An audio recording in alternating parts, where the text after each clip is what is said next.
In the busy city of Boston, there is a man named Robert McCall.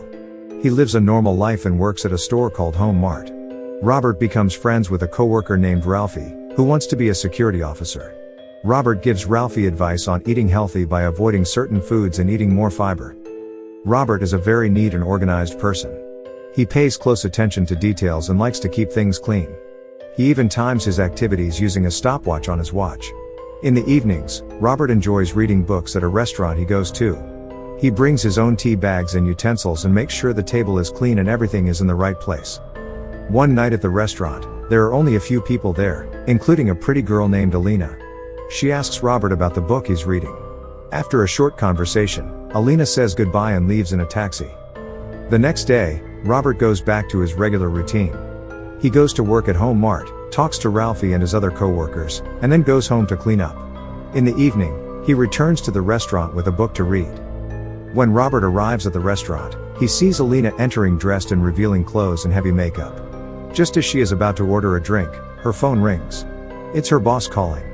Robert doesn't know it, but Alina is actually a teenage prostitute who works for a dangerous group called the Russian Mob, led by a man named Slavy. Her boss tells her she has to serve a customer who picked her up outside the restaurant. Alina tries to get out of it because the customer is abusive, but her boss threatens to kill her if she doesn't do as he says. Feeling scared and trapped, Alina leaves the restaurant to meet the customer, while Robert watches her with concern in his eyes. Little does he know, this encounter will change his life forever. Unbeknownst to Robert, he is about to become a hero. Fueled by empathy and a strong sense of justice, Robert takes on the role of the equalizer. He sets out to rescue Alina from the clutches of the Russian mob and bring them to justice. As the story unfolds, Robert finds himself tangled in the dangerous world of crime in Boston. With determination and cleverness, he confronts Slavy and his gang, using his unique skills to dismantle their operation and protect the innocent. The next day, Robert joined Ralphie for their daily exercise routine. Ralphie wanted to lose weight so he could pass the security officer exam. It was tough for Ralphie, and he felt like giving up during the intense training. But Robert didn't let him quit. He encouraged Ralphie and helped him with all his heart. Robert really wanted Ralphie to succeed and become a security guard. Afterwards, Robert went about his usual activities. He visited his favorite restaurant where he liked to read books. That night, he noticed Alina was already there, sitting at a table. Alina approached Robert's table and politely asked if she could sit with him. Robert kindly agreed. As they talked, Robert couldn't help but notice the bruises on Alina's face. Alina shared her story with him. She was forced to work for a man named Slavy because she owed him money. But deep down, she had dreams of becoming a famous singer. Alina even gave Robert a CD of her singing as a gift. Robert thanked her and promised to listen to it. They chatted and enjoyed each other's company. When it was time to leave, Robert offered to walk Alina home. While they were walking, a car suddenly pulled up in front of them. To Robert's surprise, it was Slavy who stepped out of the car. Slavy immediately confronted Alina and began to physically harm her. He slapped her and choked her because she had disappointed a customer. Robert desperately wanted to help Alina, but Slavy warned him not to interfere. Slavy then gave Robert a business card, offering him the services of a prostitute.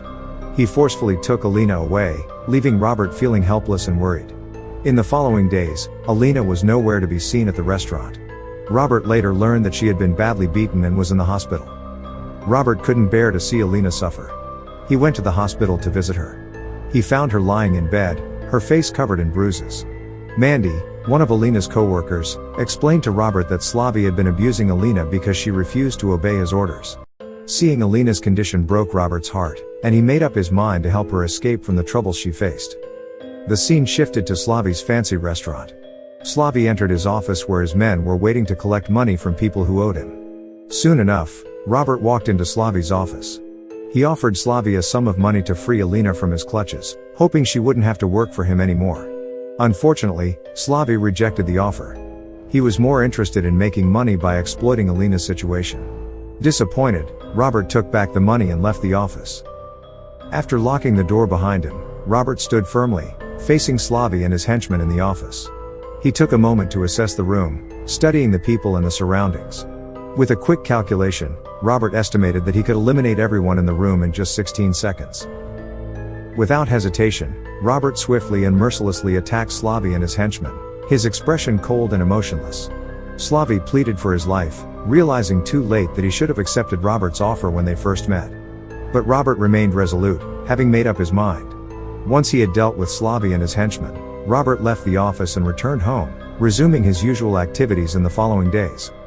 Robert watched a news broadcast reporting the murder of Slavy and his henchmen. The police concluded that it was the result of a violent gang feud, a common occurrence in their line of work.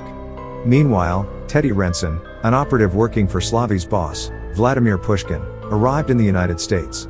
Teddy's mission was to investigate Slavy's murder and find the person responsible for masterminding the killings. Being a former member of the Russian secret police with specialized training, Teddy quickly deduced that the murders were not random acts. They were carried out by someone with advanced combat and killing skills.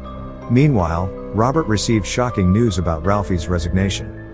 Robert visited Ralphie at his home and discovered him helping his mother clean up their shop. Corrupt police officers had intentionally set their shop on fire because Ralphie's mother had refused to pay them protection money. In response to the injustice, Ralphie decided to quit his job at Home Mart and focus on helping his mother rebuild their business. Motivated by the desire to seek justice, Robert took it upon himself to help Ralphie. During the evenings, he secretly followed the corrupt police officers who extorted money from small business owners in Ralphie's area. Robert captured their actions on camera and confronted them, threatening to expose their misconduct if they didn't cease their exploitative activities. The story then takes a new turn as Robert's actions attract the attention of Teddy and Vladimir Pushkin. They begin to investigate the mysterious vigilante who had taken down Slavy and his gang. Both Teddy and Robert find themselves embroiled in a complex web of crime and retribution, each driven by their own motivations. As the plot unfolds, secrets are revealed, alliances are formed, and the lines between right and wrong blur. Robert's determination to protect the innocent and seek justice becomes intertwined with Teddy's pursuit of the truth. Together, they embark on a dangerous journey, navigating the treacherous underworld to expose the mastermind behind the chain of events that have altered their lives forever. The bad cops fought back against Robert, but he was much stronger. He fought them until they gave up and returned the stolen things to the people they had taken from. After that, the corrupt cops stopped doing bad things. Ralphie's mom got some money to fix her shop, so Ralphie went back to work at Home Mart. He worked hard and trained a lot to become a security officer, and finally, his dream came true. Meanwhile, Teddy was talking to some bad guys who knew Slavy. Teddy was trying to find out who was responsible for Slavy's murder. He used force to get information from them, but he didn't get any helpful answers. Teddy then spoke with the prostitutes who worked for Slavy. He learned about Alina, a girl who had been having problems with Slavy recently. Teddy went to Mandy, another girl who worked with Alina, and asked her to tell him everything she knew about Alina and her rebellion against Slavy. Mandy told Teddy about a black man who had visited Alina in the hospital. But after Mandy shared this information, Teddy did something bad and hurt Mandy. With the information he got from Mandy, Teddy checked the security cameras at the hospital and where Slavy was killed. The footage was not very clear, but Teddy saw someone who looked like Robert. One day, Robert found himself in a situation where he had to act quickly. A man tried to rob one of his co-workers, a cashier at Home Mart. Since there were many customers, including children, Robert decided it was best to do what the robber asked for, including giving him the cashier's gold ring. Later on, the cashier was surprised to find her ring back in the register. Robert had taken it back after knocking out the robber. That night, Teddy went to Robert's house unexpectedly. He said he was a police officer investigating Slavy's murder. Teddy asked Robert about where he was on the night of the murder, when Slavy was killed in a fancy restaurant. Robert had received training on how to handle these situations, so he calmly answered all of Teddy's questions to avoid making Teddy suspicious. After the questioning, Teddy said goodbye and left right away. But both Teddy and Robert knew that they had lied to each other. Robert could tell that Teddy was not really a police officer, and Teddy believed that Robert was the one behind Slavy's murder. This encounter between Robert and Teddy set the stage for a big confrontation. They both had their secrets and reasons for doing what they did, and everything would be revealed in their final showdown. The truth about Slavy's murder and the fate of these characters would come to light. Robert knew he had to leave his apartment because the Russian mafia was after him. Teddy, the bad guy, sent someone to attack Robert at the diner, but Robert easily defeated them. He then took a picture of Teddy in his car using his phone. Teddy and his men followed Robert to his apartment, but he wasn't there.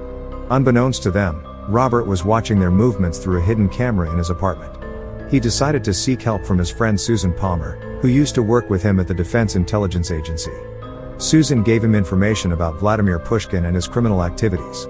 She also revealed that Teddy's real name was Nikolai Ichenko.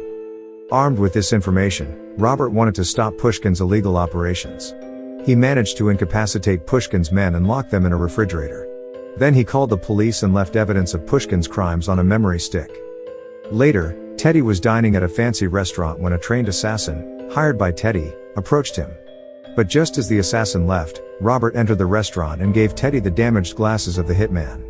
Robert let Teddy know that he knew about his past and warned him to stop chasing him. Robert was determined to take down Pushkin's criminal empire. He destroyed Pushkin's oil tankers and dismantled his business in the United States. In response, Teddy came up with a plan to trap Robert. He and his henchmen took Robert's co-workers hostage at the Home Mart store. Teddy called Robert and threatened to harm his co-workers unless he came to the store. However, Robert had anticipated this move.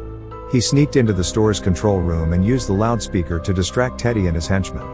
Robert managed to free his co-worker Ralphie and instructed him to help the others escape through the back door. After making sure his co-workers were safe, Robert turned off the lights in the store, leaving only dim spotlights. He used tools available in the store to take down Teddy's men one by one. Finally, he confronted Teddy and killed him with a nail gun. A few days later, Robert traveled to Moscow and defeated Pushkin's guards at his mansion. He set a trap that led to Pushkin accidentally electrocuting himself, putting an end to his illegal activities. When Robert returned to the United States, he met Alina, who had recovered from her injuries and started a new life after escaping from Slavy. Alina thanked Robert for giving her a second chance and kissed him on the cheek. Inspired by what happened with Alina and her co-workers, Robert decided to use his skills to help others in need. He continued to visit his regular diner, now with a laptop. There, he advertised himself as the equalizer and offered assistance to those facing difficulties. And that's a wrap-up for today.